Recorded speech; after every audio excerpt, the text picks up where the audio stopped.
Hi everyone, welcome to my channel. దేవాన movie గురించి ఇప్పుడు మాట్లాడుకుందాం. జస్ట్ ఇప్పుడే మూవీ చూసి రావడం జరిగింది.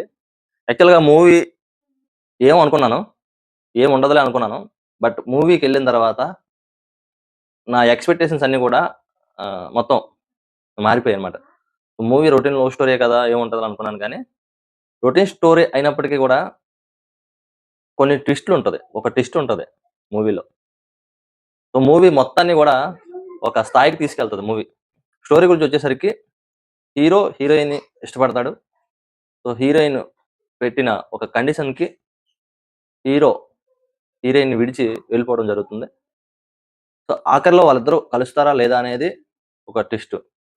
సో, అదలా ఉంటే మూవీలో ఒక ట్విస్ట్ ఉంటది. సో, యాక్చువల్‌గా దానికి ఆ ట్విస్టు ఎలాగా ఎండింగ్‌లో ఎలా ఫినిషింగ్ ఇస్తారా అనేది ఒక సస్పెన్స్ అన్నమాట. అది నేనైతే దీనికి ఎలా ఎండింగ్ ఇస్తారనేది ఆహ్, ఒక క్యూరియాసిటీ జనరేట్ అవుతది. కానీ ఎవరు ఊహించలేని విధంగా ఆ ఫినిషింగ్ అయితే ఇవ్వడం జరుగుతుంది. అలాగే ఇంటర్వెల్‌లో ట్విస్ట్ రివీల్ చేసినప్పుడు చాలా హ్మ్, ఎమోషన్ అండ్ క్యూరియాసిటీ జనరేట్ అవుతది.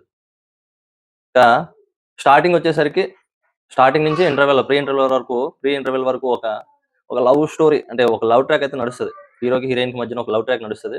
అది బావుంటది చూడడానికి. సో, ఇంటర్వెల్ ఇచ్చిన ట్విస్ట్‌తో సినిమా మరి కాస్త పీక్స్‌కెళ్తదనమాట.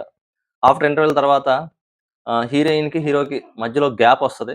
సో, ఆ గ్యాప్‌ని బాగా ఫుల్‌ఫిల్ చేస్తాడు డైరెక్టర్. ఒక ఈ హీరో, హీరోయిన్‌కి వచ్చిన గ్యాప్‌ని ఫుల్‌ఫిల్ చేయడానికి ఫ్యామిలీ డ్రామా కొంచెం యాడ్ చేస్తాడు. అదే విధంగా ఫ్రెండ్‌షిప్ గురించి బాగా చూపిస్తారు. సో, ఈ రోజుల్లో అటువంటి ఫ్రెండ్‌షిప్ అనేది ఆహ్, నేనెక్కడ చూడలేదు గానీ, మూవీలో బాగా చూపించాడు. ఫ్రెండ్‌షిప్‌కి ఇచ్చిన వాల్యూ చాలా ఉంటది మూవీలో. చూసి తెలుసుకోవాల్సింది. ఫ్రెండ్‌షిప్‌కి మంచి వాల్యూ ఉంటది. తల్లిదండ్రులకి, పిల్లలకి మధ్య ఉన్న ఆ బాండింగ్ అనేది చూపిస్తాడు. ఈ గ్యాప్‌లో ఏదైతే ఉందో హీరో, హీరోయిన్ కలవడానికి మధ్యన ఉన్న ఆ గ్యాప్‌ని ఒక ఫ్యామిలీ సెంటిమెంట్ గాని, ఫ్రెండ్‌షిప్‌కి వాల్యూస్ గాని ఇవన్నీ చూపిస్తారన్నమాట.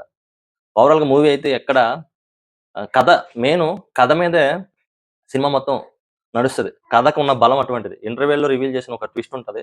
సో, ఆ ట్విస్ట్‌తోనే కథకి చాలా బలం చేకూరుస్తది. ఓవరాల్‌గా క్లైమాక్స్‌కొచ్చేసరికి ఆ ట్విస్ట్‌ని అసలు ఏ విధంగా దీన్ని ఎండింగ్ ఇస్తారనేది ఒక క్యూరియాసిటీ జనరేట్ అవుతది. కానీ కన్విన్స్ అయ్యే విధంగానే ఫైనల్‌గా దాన్ని ఎండ్ చేస్తారు. మంచి ప్రాపర్ ఫినిషింగ్‌తోనే ఎండ్ చేస్తారు. ఇక హీరో, హీరోయిన్ ఇక కాస్టింగ్ విషయానికొచ్చేసరికి హీరో, హీరోయిన్ ఇక స్టార్ కాస్టింగ్ పెద్దగా లేనప్పటికీ హీరో క్యారెక్టర్ బావుంటది. Main heroine character highlight. తర్వాత నరేష్ గారు చేస్తారు ఇందులో. నాకు తెలిసి నరేష్ గారే కొంచెం ఎక్స్‌పీరియన్స్ ఉన్న ఆహ్, యాక్టర్. మిగతా వాళ్ళందరూ కూడా కొత్తోళ్ళనే తీసుకున్నారు. అదే విధంగా బ్యాక్‌గ్రౌండ్ స్కోర్ కూడా బానే ఉంటది. ఆ సీన్స్ తగ్గట్టుగానే మంచి బ్యాక్‌గ్రౌండ్ స్కోర్ ఇస్తారు. హీరోకి ఒక సపోర్టింగ్ క్యారెక్టర్ ఉంటది. Front character. Almost second hero లెక్క. అది చాలా బావుంటది ఆ క్యారెక్టర్. ఓవరాల్‌గా చూడదగిన మూవీయే.